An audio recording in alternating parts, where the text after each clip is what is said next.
présente des jeux qu'on a essayés récemment. On commence avec Living Forest. C'est un jeu qui vient de gagner là, des prix. C'est très, très aimé. C'est pour 2 à 4 joueurs, les parties d'environ 40 minutes pour 10 ans et plus. C'est un jeu de mélange de deck building, de prise de risque. Il y a plusieurs façons de gagner, dans le fond. C'est soit être le premier joueur qui va récupérer 12 jetons feu, soit que c'est le premier joueur qui construit des arbres, dans le fond qui plante des arbres sur son plateau, ou qui a visible devant lui des cartes avec le symbole de petites fleurs comme ça. Fait qu'il y a vraiment plusieurs choses à regarder des autres joueurs. Puis la façon que ça fonctionne, c'est qu'à notre tour, on a notre pioche de cartes et on va tourner le nombre de cartes qu'on veut, qu'on désire. Dans le fond, c'est nous qui décide quand on va arrêter. Comme là, j'en tourne une deuxième. Le seul hic, c'est que les cartes qui ont des symboles comme ça, c'est des symboles négatifs. Si jamais on en tourne 3 avec ce symbole-là, on doit cesser de tourner des cartes et au lieu de faire 2 actions, on va seulement pouvoir en faire une. Fait que c'est à nous de balancer le risque qu'on veut prendre. Fait que là, je peux en tourner une. Là, j'en ai un deuxième. Fait que là, ça commence à être risqué de le faire. Fait que si je peux avancer encore comme ça. Bon, admettons que j'arrête de jouer comme ça.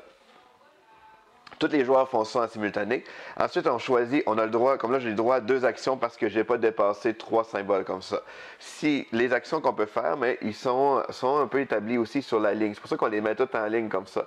Donc, si je veux éteindre un feu, maintenant, je veux faire l'action éteindre un feu, mais j'additionne tous les symboles avec la goutte d'eau dessus. Comme là, présentement, j'en aurais 3. Donc, j'ai une capacité d'éteindre des feux de 3. Fait que je pourrais éteindre ce feu-là, par exemple. Et ça, ce serait ma première action. La deuxième action, si je veux, je pourrais aller chercher des arbres. Comme là, je regarde les arbres, là, j'ai -1, j'ai 2, plus 1. Fait que là, dans le fond, j'aurais 2. Fait que je peux venir dans le marché ici. Les arbres qui valent 2, ben, il n'y en a pas. Fait que je pourrais réellement pas faire cette action-là. Si je veux venir acheter des cartes au marché ici, mais c'est avec les soleils comme ça. Comme là, j'ai seulement que 1. Fait que je pourrais pas non plus acheter de cartes soleil. L'autre action qui reste, c'est que je pourrais me déplacer sur le rond ici. Ça, c'est les petits symboles comme ça. Là, j'en aurais 2. Donc, je peux déplacer mon bonhomme de 2. Fait que là, je saute de 1 et 2. Je peux faire l'action sur la case. Comme là, dans ce cas-ci, ça serait de récupérer un petit jeton comme ça. Et vu que j'ai sauté par-dessus un autre joueur, je peux aller lui voler des jetons. Parce qu'on a chacun des petits jetons comme ça, qui se trouvent à donner une des conditions de victoire aussi. Fait que si je vais chercher, par exemple, le feu à l'autre joueur, mais ça me compte comme un jeton feu, fait que ça aide pour moi, puis ça nuit à l'autre joueur comme ça. Fait que ça, c'est des façons de faire des points. Les petits X, ils servent, c'est que si à la fin que tous les joueurs ont joué, il reste des feux ici, puis on n'est pas capable de se protéger avec des gouttes d'eau, on va piocher des cartes négatives, que c'est seulement du feu avec des symboles comme ça. Puis ce jeton-là nous aide à nous en débarrasser. C'est vraiment du deck building. Quand on a terminé, on a fini de jouer, ces cartes-là vont aller dans notre défausse. Et on va recommencer un autre tour. Si on achète des cartes au marché, on va améliorer notre deck. C'est comme ça qu'on va chercher des cartes plus intéressantes. Fait que plus que ça avance dans la partie, plus c'est le fun. Plus qu'on va faire d'action, on vient avec beaucoup de cartes. Parce que ça dilue les cartes négatives, parce qu'on va chercher plus de cartes positives. Donc c'est un super bon jeu. C'est pas trop compliqué. Avec la belle dynamique de prise de risque. C'est le fun dans le deck building. C'est Living Forest.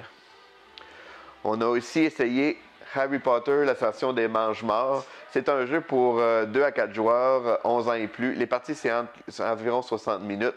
C'est un jeu coopératif, quand même assez de hasard.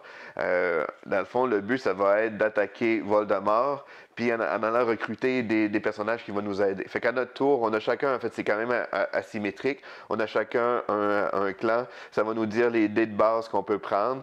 Fait qu'on va lancer nos dés. On a le droit à un certain nombre de lancers de dés. Avec nos dés, mais on va pouvoir s'en servir soit pour aller recruter d'autres personnages. Fait que si je vais aller recruter lui, ça va me prendre 6 symboles de baguette, comme elle la compte pour 2. Là, j'en aurais 3. Fait que là, je peux décider de relancer pour courir la chance de l'avoir. Tous les personnages qu'on recrute, ben, on les met à côté de nous. Ils nous permettent d'avoir des actions spéciales qui vont nous aider à avancer dans le jeu. Au travers de ça, ben là, on a Voldemort qui va falloir lancer son dé. Lui, il va se tourner pour attaquer différents clans. Il va faire dans le fond, des points négatifs. Il faut essayer de contrer ça. Il faut balancer notre recrutement, balancer pour aller guérir les personnes, aller justement aller retirer des cubes sur les lieux pour pas qu'il y ait trop d'empreintes sur le jeu. Donc c'est vraiment du hasard parce qu'on lance beaucoup de dés, mais c'est coopératif, c'est stressant, il faut quand même coordonner nos actions, de dire toi tu devrais aller aider ce lieu-là pendant que moi je vais aider ce lieu-là, puis on coordonne beaucoup nos actions. Donc c'est Harry Potter, l'ascension des Manches-Morts. On a aussi essayé Roller Coaster. C'est un jeu pour 2 à 4 joueurs. Les parties, c'est environ 20 minutes pour 6 ans et plus. C'est pour 5 ans et plus. Les parties, c'est environ 15 minutes. C'est ceux qui connaissent le jeu Crotte-Carotte, ça a un peu cette dynamique-là. On va lancer un dé. Ça va nous dire de combien de cases qu'on peut avancer sur le plateau. Le but du jeu, c'est de se rendre en haut du château. Fait que si j'avance de 3, mais là, je pourrais décider d'avancer 1, 2, 3 ou passer par le raccourci, faire 1, 2, 3. Le danger des raccourcis, c'est que quand on tombe sur une face fantôme, on doit tourner la petite tour comme ça. Et ça fait tomber un certain nombre de billes. Il y en a 3 dedans. Des fois, il en tombe juste une. Des fois, il tombe les 3 dans les différents lieux.